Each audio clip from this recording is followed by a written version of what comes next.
生活国，中央人民政府今天胜利了。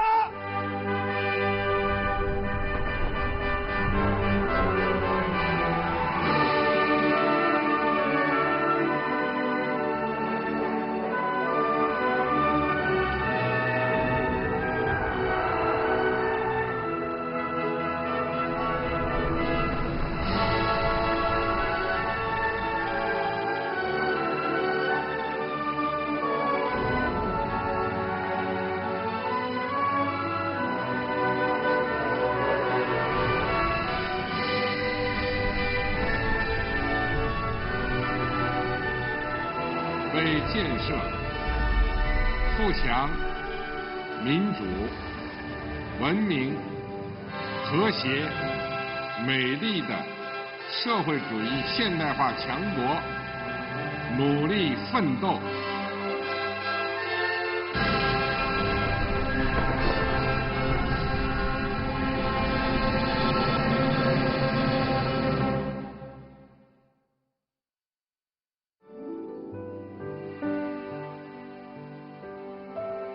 À Shenzhen, la statue en bronze de Deng Xiaoping, haute de 6 mètres, se dresse majestueusement sur la place, au pic du jardin de la colline Lianhua. Cette statue emblématique reste fondamentale dans l'histoire et revêt une profonde signification dans le processus de la réforme et de l'ouverture de la Chine. Début 1992, le discours de Deng Xiaoping lors de son inspection dans le Sud a ouvert un nouveau contexte pour approfondir et accélérer les réformes en Chine. 20 ans après, Xi Jinping, qui vient juste d'être élu au poste de secrétaire général du comité central du Parti communiste chinois, a choisi Shenzhen comme sa première destination lors de sa première inspection dans le pays. Il a déposé une corbeille de fleurs au pied de la statue de Deng Xiaoping et planté de ses mains un banyan.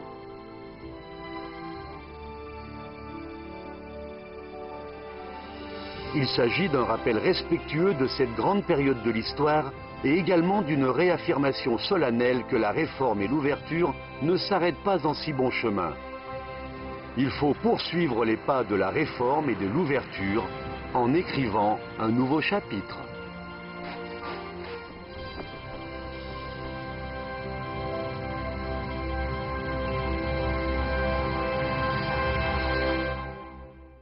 Si l'on compare la réforme et l'ouverture de la Chine à un long fleuve qui coule sans arrêt, après une trentaine d'années, la réforme et l'ouverture sont entrées dans une zone d'eau profonde et doivent faire face à de plus en plus de récifs, courants de fond et tourbillons. C'est ainsi qu'est arrivé le moment critique où la réforme et l'ouverture s'avèrent de plus en plus difficiles et sont exposées à un nombre croissant de risques. Mais qui n'avance pas recule et marcher de l'avant est devenu obligatoire. 中国是正在发生深刻变革的国家，需要解决的都是难啃的硬骨头。这时候需要的是明知山有虎，偏向虎山行的勇气，不断把改革推向前进。 En faisant un tour d'horizon du monde, on voit que les répercussions de la crise financière internationale persistent. La dynamique de la croissance économique est insuffisante, la gouvernance mondiale est coincée dans une impasse, l'unilatéralisme et le protectionnisme gagnent du terrain. Le monde est confronté à une situation marquée par d'énormes bouleversements jamais connus depuis un siècle. La Chine se trouve dans une nouvelle période cruciale de son histoire. Derrière les réalisations de développement mondialement reconnues, des problèmes épineux comme le développement déséquilibré et insuffisant n'ont pas encore été résolus. L'irrationalité de la structure économique, le déséquilibre régional, celui du développement entre villes et campagnes, la surcapacité de production dans certains secteurs, la surconsommation des ressources environnementales frôlant leurs limites. Une série de contradictions et de problèmes de fond apparaissent progressivement. La Chine, jusqu'à aujourd'hui, a connu des problèmes dans son développement et des contradictions générales et profondes se recoupent, souvent d'une complexité incroyable. La réforme pour la prochaine étape ne sera pas de construire des bâtiments sur un terrain plat, mais de partir d'un point plus élevé et de s'orienter vers un objectif à grande échelle et plus important.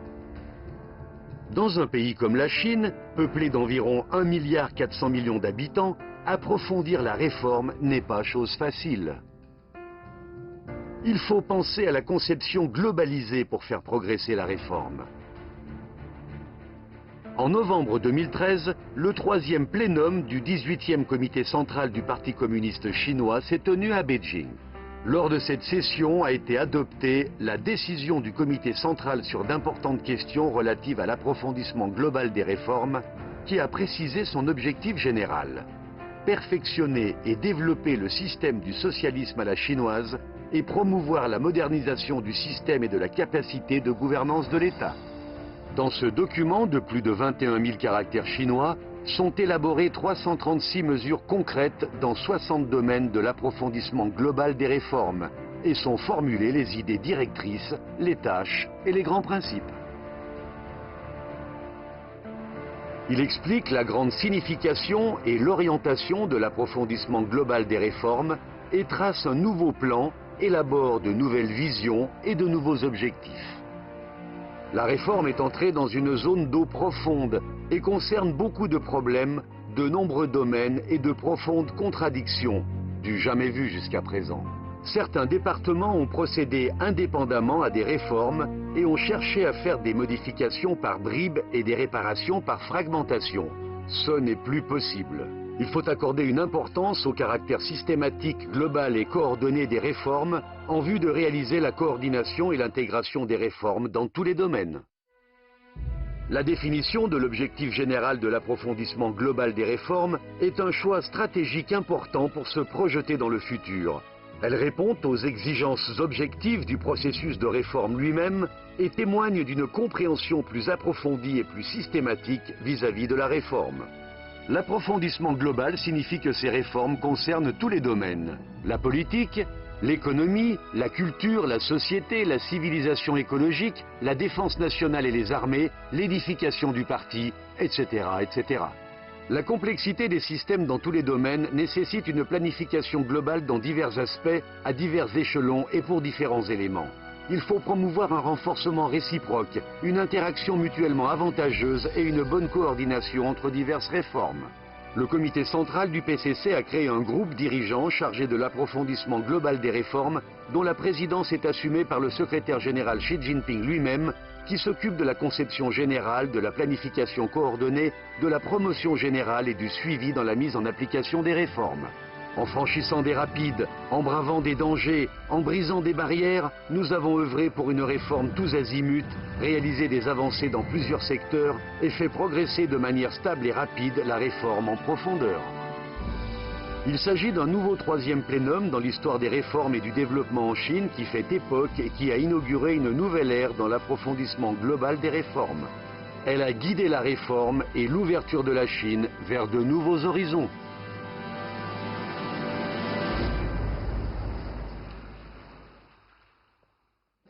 Dans l'approfondissement global des réformes, il faut maîtriser les intérêts à court terme et à long terme, l'intensité et le rythme, les contradictions principales et secondaires.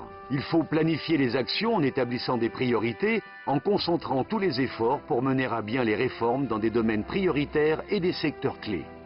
La réforme du système économique est la clé dans l'approfondissement global des réformes. Le problème principal est de bien traiter les relations entre le gouvernement et le marché. En continuant la réforme et l'ouverture, la vision de notre parti sur les relations entre le gouvernement et le marché a traversé un processus d'approfondissement graduel. Lors du 3e plénum du 18e comité central du PCC, il est proposé que le marché puisse jouer un rôle décisif dans la décision des ressources et de faire rayonner le rôle du gouvernement. Voici la nouvelle position de notre parti sur le rôle du marché et aussi sa grande percée sur le plan théorique.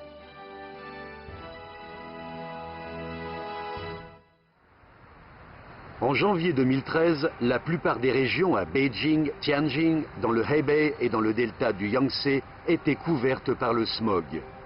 Selon des recherches, les régions couvertes par le smog coïncident avec celles où se regroupent les usines d'industrie lourde et chimique du pays. Cela révèle complètement la contradiction entre le développement de l'économie chinoise et les lourdes pressions sur l'environnement. À l'époque était largement répandue dans le milieu de la sidérurgie une phrase selon laquelle le secteur de l'acier dans le monde compte sur la Chine, alors que ce secteur en Chine compte sur la province du Hebei. Au plus fort, le volume de la production d'acier pour la seule province du Hebei a dépassé celui du pays, qui se classait alors à la 2e place dans le monde. C'est à ce moment-là que le Bureau national des statistiques a publié les indices du développement économique de 2012. Selon ces données, en 2012, la croissance de l'économie chinoise a atteint 7,8%. Pour la première fois depuis le XXIe siècle, la croissance de l'économie chinoise se retrouvait sous la barre des 8%. L'économie chinoise faisait face à de grandes pressions à la baisse. Dans ces chiffres se cachent les profondes douleurs des secteurs industriels traditionnels. La sidérurgie, le charbon et le ciment, tous ces secteurs étaient au bord de la crise. Face à cette grave situation, il était urgent de prendre le pouls de l'économie chinoise pour apporter les meilleures solutions. Le secrétaire général Xi Jinping a formulé et expliqué systématiquement la signification du concept de la nouvelle normalité du développement économique. Le développement de l'économie chinoise a 3 caractéristiques qui sont le changement de vitesse, l'optimisation de la structure et la conversion de la force motrice. L'économie chinoise est passée de l'étape d'une croissance rapide à une croissance moyennement rapide. La structure de l'économie n'a cessé d'être optimisée et mise à niveau.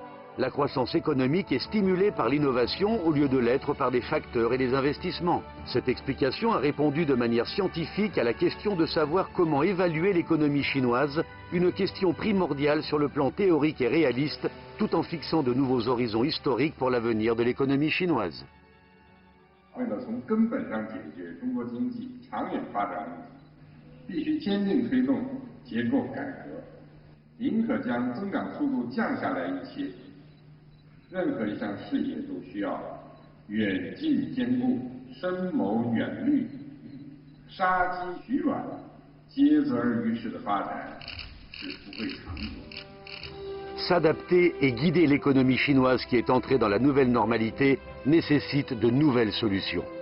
En 2015, le secrétaire général du comité central du PCC, Xi Jinping, a indiqué qu'il fallait renforcer les réformes structurelles du côté de l'offre, améliorer la qualité et l'efficacité du système de l'offre et renforcer la dynamique de croissance durable de l'économie en vue de réaliser une hausse globale du niveau de la productivité sociale de notre pays. Suivant la ligne principale de la réforme structurelle du côté de l'offre, les autorités centrales ont donné un bon remède pour traiter les symptômes et l'origine du mal. 3 éliminations, une réduction et un comblement. L'économie chinoise a terminé son ancien mode de développement avec détermination, comme l'homme brave qui sans la moindre hésitation est prêt à accepter toutes sortes de sacrifices. Le mode de développement centré sur la haute qualité et l'efficacité, la dynamique stimulée par l'innovation, a démarré. À Shunde, dans la province du Guangdong, une entreprise de fabrication de robots dispose d'un espace de bureau de 3000 mètres carrés. Tous les 6 mètres carrés, on compte un diplômé en doctorat ou en master. En moins d'1 an, cette société a développé 8 types de robots spécialisés dans l'architecture. Il y a 2 ans ici, c'était encore une usine de petite taille et presque en ruine, où les ouvriers fabriquaient des articles de quincaillerie. Les parcs industriels à l'échelle villageoise étaient autrefois le berceau de la manufacture dans le delta de la rivière des Perles. Après une croissance extensive durant des dizaines d'années, l'écart entre l'espace occupé par plus de 3000 parcs industriels à l'échelle villageoise et les profits qu'ils ont créés apparaissait de plus en plus grand. La réforme était donc devenue impérative, mais les difficultés inimaginables. 你去拆它的，就等于拆自己的房子一样。还有个更困难是什么？又要它表决通过，你看，你说这个难不难？ En mars 2018, lors de sa participation aux discussions de la délégation du Guangdong, lors des 2 sessions, le secrétaire général Xi Jinping a encouragé les députés du Guangdong à se placer au premier rang dans l'accélération de l'édification des structures et des mécanismes du développement de haute qualité. La province du Guangdong a décerné à Shunde le titre de zone d'essai de la réforme des structures et des mécanismes du développement de haute qualité, en leur accordant 18 mesures de soutien et brisant les limites ainsi que les barrières au niveau institutionnel. En seulement un an, Shunde a créé 6 exemples de réformes dans la refonte des parcs industriels à l'échelle villageoise, en adoptant 12 nouvelles mesures et en libérant 600 hectares de terrain. Durant la première moitié de 2019, les investissements dans l'industrie de Shunde ont réalisé un bond de 20,6% et son PIB a réalisé une croissance de 7,1%. On espère que dans les 5 ans à venir, la valeur de la production de l'industrie robotique de Shunde dépassera 200 milliards de yuan. De 2012 à 2018, la valeur ajoutée du secteur tertiaire a augmenté sa part dans le PIB, passant de 44,6% à 52,2%. La consommation finale a vu l'élévation de sa contribution à la croissance économique, passant de 51,8% à 76,2%. 初步核算，上半年国内生产总值45万零933亿元。 按可比价格计算，同比增长6.3%。 Le 15 juillet de cette année ont été publiés les chiffres de l'économie chinoise durant le premier semestre de 2019. Dans un contexte de ralentissement de la croissance économique mondiale, l'économie chinoise est restée globalement stable et a fait de nouveaux progrès dans le développement de haute qualité. Ces progrès sont dus au jugement lucide et aux observations profondes sur l'économie chinoise du comité central du PCC avec le camarade Xi Jinping comme noyau dirigeant. Ils sont aussi dus à la promotion de la réforme du système économique en profondeur. L'économie chinoise, après avoir brisé le cocon pour sortir de l'état de larve et devenir papillon, est en train de connaître de profonds changements structurels. Cela demande de nous en tenir inébranlablement au concept de développement centré sur l'innovation, la coordination, l'écologie, l'ouverture et le partage. La réforme doit répondre à l'appel du peuple. Réformer en profondeur, c'est savoir saisir les questions les plus directes et pragmatiques de la population pour lui apporter une plus grande satisfaction. 原来我们办理的过程中，去办理一个公司啊，举个例子啊，就像施天取经一样，9981难。Voici le sentiment que Shen Xiaodong a eu lorsqu'il a créé son entreprise juste après avoir obtenu son diplôme universitaire en 2007. Il a mis 2 semaines pour immatriculer le nom de sa société. Avant, une entreprise avait une longue marche à parcourir avant d'être opérationnelle. Les démarches étaient trop nombreuses. 最多跑一次啊，就是为了解决老百姓、企业办事难、办事烦这个来回跑、反复跑等等一些不方便的问题。所有的部门所有的工作人员要以整体政府的理念破除政府部门的壁垒。Mais venir une seule fois signifie que toutes les anciennes règles de dizaines de départements doivent être réadaptées. À Hangzhou, la gestion centralisée couvre déjà 991 procédures. La réforme « Venir une seule fois » montre les difficultés de l'approfondissement des réformes, mais révèle aussi la détermination à promouvoir la réforme et les avancées.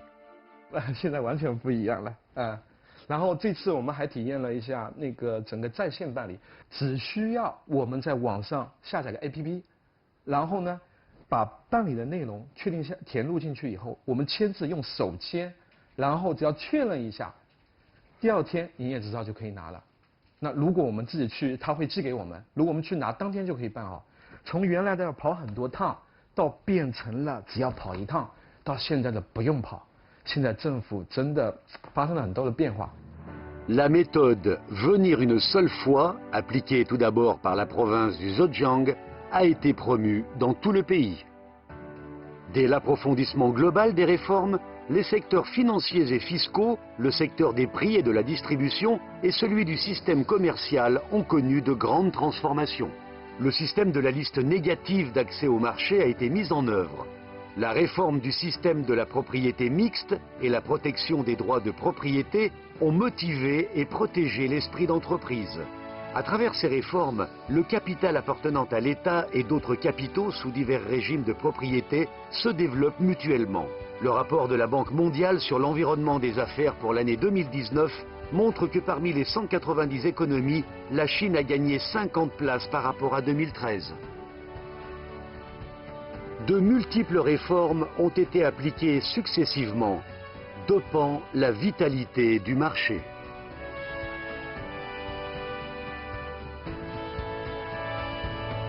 La réforme doit non seulement résoudre les problèmes actuels, mais aussi regarder à long terme, s'adapter au processus global de modernisation nationale et fournir à la cause du parti et du pays un ensemble de systèmes complets, stables et plus efficaces. En février 2018, la troisième session plénière du 19e comité central du PCC a étudié les questions relatives à la réforme des institutions et a examiné et approuvé la décision du comité central du PCC sur l'approfondissement de la réforme des institutions du parti et de l'État et sur son plan adapté.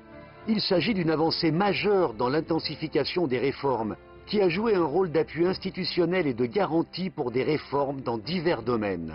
Contrairement aux réformes institutionnelles précédentes, qui impliquaient principalement des agences gouvernementales et des systèmes administratifs, la réforme institutionnelle de 2018 est une réforme globale qui concerne le parti, le gouvernement, l'APN, la CCPPC, le pouvoir judiciaire, les organisations et groupements de masse et les organisations associatives, les établissements d'intérêt public ainsi que les institutions centrales et régionales. Maintenir et renforcer la direction du parti sur tous les plans constituent les exigences inhérentes pour approfondir la réforme institutionnelle du parti et de l'État, mais également le thème politique qui traverse tout le processus de réforme. Le 13 mars 2018, le plan de réforme institutionnelle du Conseil des affaires d'État est soumis à la première session de la 13e Assemblée populaire nationale. Contre toute attente, plus de 20 réformes couvrant un large éventail avec des ajustements profonds ont été avancées, incarnant pleinement le fait que le comité central du parti, avec à son centre le camarade Xi Jinping, était déterminé à réformer en faisant preuve d'une grande sagesse.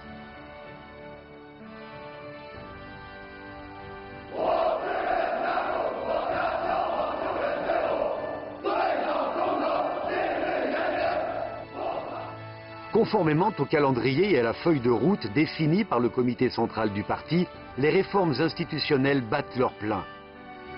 En quelques mois à peine, les départements nouvellement formés ou réorganisés ont successivement achevé l'inauguration, la réaffectation des cadres. Sont concernés plus de 80 départements des autorités centrales et des organes d'État. Cela a résolu plus de 60 chevauchements de responsabilités qui existaient depuis longtemps dans des départements.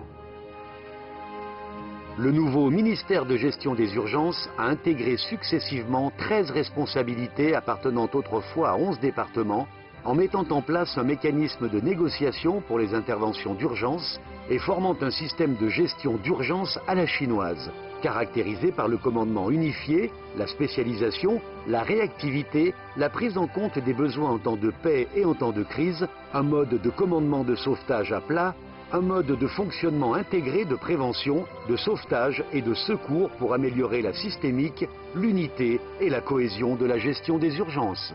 Il sert de garantie organisationnelle solide pour mener à bien la gestion des urgences et pour prévenir et résoudre les risques majeurs de sécurité.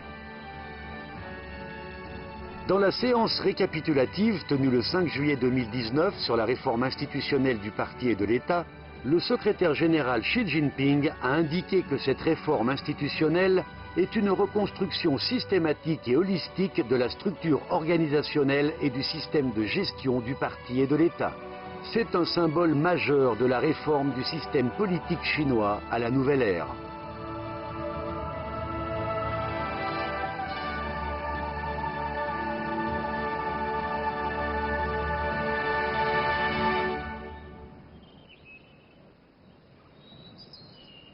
La question foncière est toujours au cœur de la réforme rurale en Chine. Les grandes réformes relatives à la terre ont donné des fruits. Elles cherchent de nouvelles opportunités pour promouvoir encore le changement institutionnel. 现在我们这个无人机喷洒农药，比原先喷洒农药它的效益高了20倍也多。 Dans le village de Wangzhuang au Shandong, le paysan Wang Yanli est volubile en parlant des avantages liés au transfert du droit d'exploitation des terres cultivables. Mais en 2012, il a regretté d'avoir saisi le droit d'exploitation de 20 hectares de terre car les villageois ont manqué à leur parole et lui ont demandé de récupérer leurs terres. L'argent qu'il avait investi a ainsi été perdu.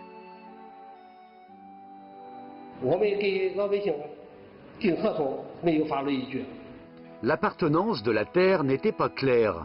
Les agriculteurs sous contrat avaient des soucis et il en était de même pour les exploitants. En septembre 2014, le groupe dirigeant central pour l'approfondissement global de la réforme a tenu la 5e réunion dans laquelle a été lancée une nouvelle idée, donnant le ton à la réforme des terres rurales. C'est l'idée de séparer les 3 droits en respectant le principe de la propriété collective des terres rurales.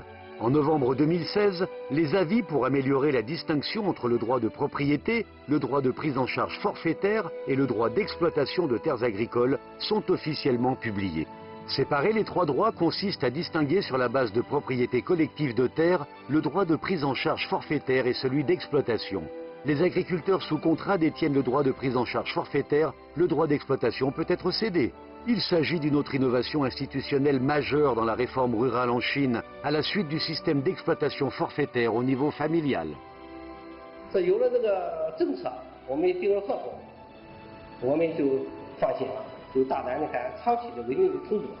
Wang Yanli et quelques amis ont mis en place une coopérative professionnelle d'exploitation de blé et signé des contrats avec plus de 1900 familles, leur permettant d'avoir le droit d'exploiter 553 hectares de terre. Ils ont investi plus de 10 millions de yuan afin de transformer les terres pour les adapter à la plantation à grande échelle. En 2018, ils ont monté une deuxième affaire dans le traitement en profondeur des céréales. Le taux d'application des nouvelles technologies est supérieur à 98%. Les réformes rurales ont permis aux paysans de se déplacer. Le mouvement de centaines de millions d'agriculteurs reflète la vitalité générée par la réforme rurale.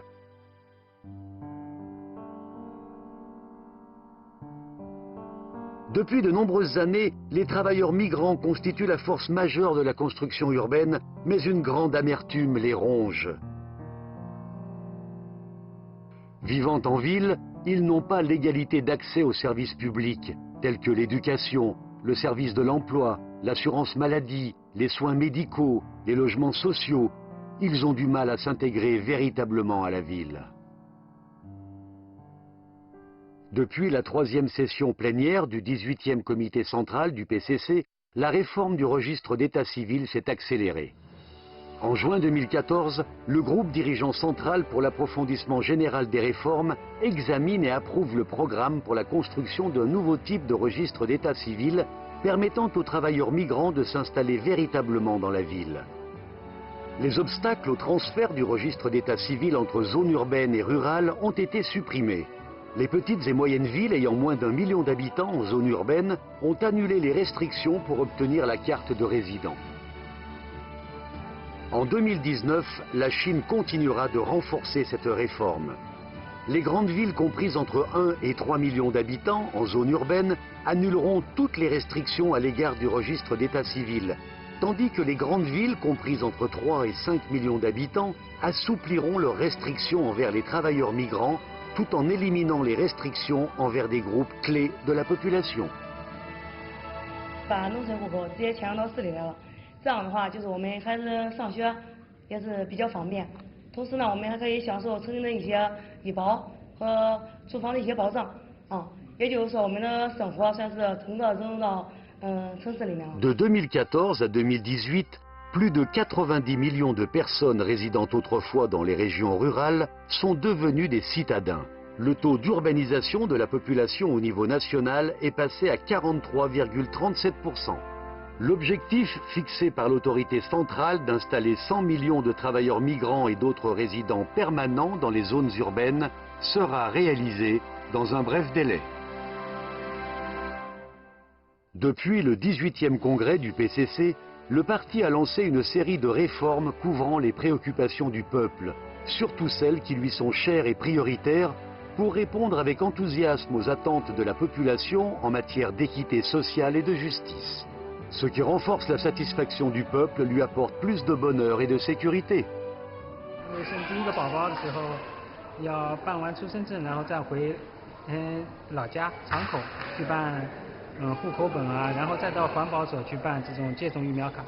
现在的话，我在医院可以一次性把这些证啊和手续全部办完。 La 5e session plénière du 18e comité central du PCC a décidé de mettre pleinement en œuvre la politique de 2 enfants par couple.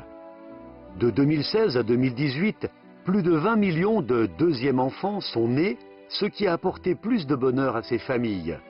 Avec l'amélioration des capacités financières du pays, la couverture sociale est devenue bien meilleure. Les aides par habitant pour l'assurance maladie ont presque doublé par rapport à 2012. Le taux de remboursement des frais d'hospitalisation a dépassé 70%.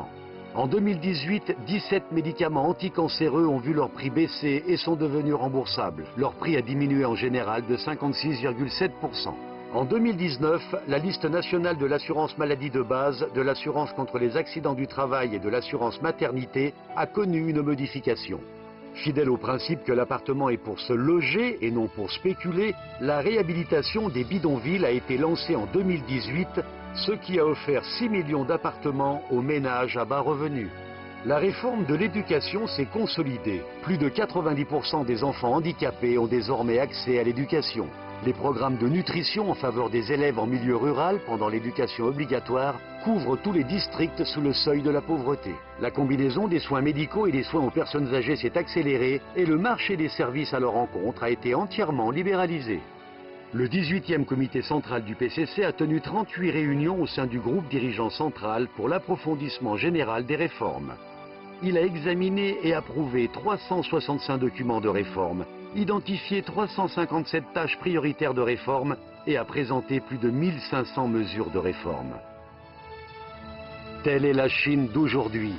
Sur le plan économique, éducatif, culturel, de la justice, de la protection de l'environnement, de l'emploi, de la retraite, de la santé et de l'inspection de la discipline du parti, une série de réformes gagne du terrain de manière coordonnée.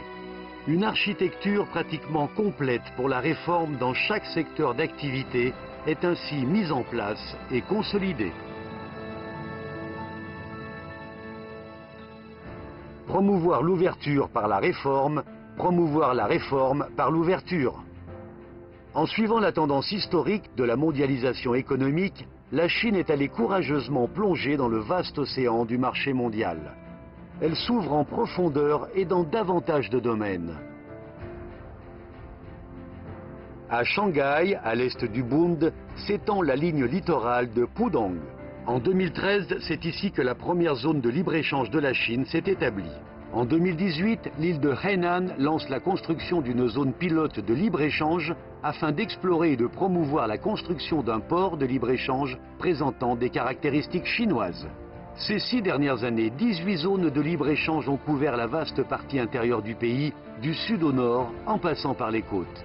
202 créations institutionnelles nées lors de ce processus servent d'exemple dans l'ensemble du pays, rendant l'environnement des affaires plus favorable au marché, plus régulé et plus internationalisé. La liste négative d'investissements étrangers est de plus en plus courte. La porte de la Chine s'ouvre chaque jour davantage. De la mise en place du mécanisme d'interconnexion des marchés boursiers de Shanghai et de Hong Kong, à l'assouplissement des restrictions sur les actions détenues par des investisseurs étrangers dans les secteurs de la banque, de la bourse et des assurances, en passant par l'ouverture de l'exposition nationale d'importation de Chine et la loi sur l'investissement étranger entrée en vigueur en 2020, la Chine a honoré ses engagements pris d'amplifier l'ouverture par des mesures concrètes. Le 10 avril 2018, le secrétaire général Xi Jinping déclare dans son discours liminaire, lors de la cérémonie d'ouverture de la réunion annuelle du Forum de Boao pour l'Asie, que les actions à participation étrangère devront être assouplies dès que possible, en particulier dans le secteur de l'automobile. 7 jours plus tard, la Commission nationale du développement et de la réforme a supprimé les restrictions de ratio sur les capitaux étrangers pour les véhicules spéciaux et à énergie nouvelle en 2018. Tesla, qui cherchait à construire une usine en Chine, est devenu le premier bénéficiaire de cette politique. L'accord de coopération a été finalisé en juillet 2018. En octobre, le contrat de cession de terrain a été signé. Le 7 janvier 2019, la première usine de fabrication de véhicules à énergie nouvelle à capitaux exclusivement étrangers en Chine, Tesla Shanghai Super Factory, commence la construction dans la zone industrielle de Lingang. En août 2019, une super usine de 87 hectares est pratiquement achevée et des équipements de la chaîne de production sont installés. Tesla n'est pas le seul bénéficiaire de cette rapidité et de ce service. La liberté d'investissement, de commerce, de financement, de transport et de personnel, la sécurité des flux transfrontaliers des données Internet, le système et la politique fiscaux concurrentiels à l'échelle internationale et les dividendes grâce à l'ouverture sur le plan institutionnel, tous ces avantages sont de plus en plus nombreux. La Chine embrasse le monde avec une attitude plus ouverte. Elle a un espace de développement plus large dans la nouvelle ère et a davantage contribué à la construction d'une économie mondiale ouverte.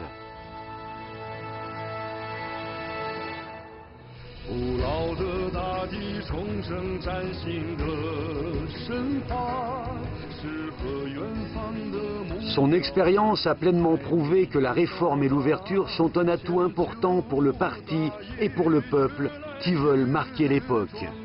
C'est le seul moyen de défendre et de développer le socialisme à la chinoise.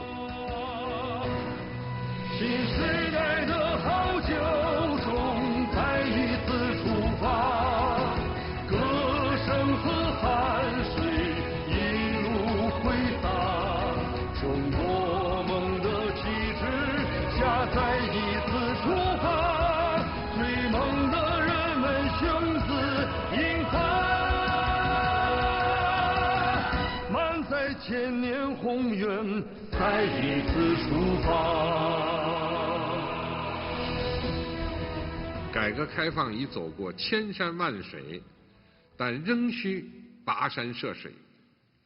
摆在全党全国各族人民面前的使命更光荣，任务更艰巨，挑战更严峻，工作更伟大。在这个千帆竞发、百舸争流的时代，我们绝不能有半点骄傲自满、固步自封，也绝不能有丝毫犹豫不决、徘徊彷徨。必须同揽伟大斗争、伟大工程、伟大事业、伟大梦想，勇立潮头，奋勇搏击。C'est un beau résumé et un hommage profond aux 40 années de réforme et d'ouverture, ainsi qu'une grande déclaration reliant le passé, le présent et le futur de la réforme et de l'ouverture.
生在你的怀里，我的血。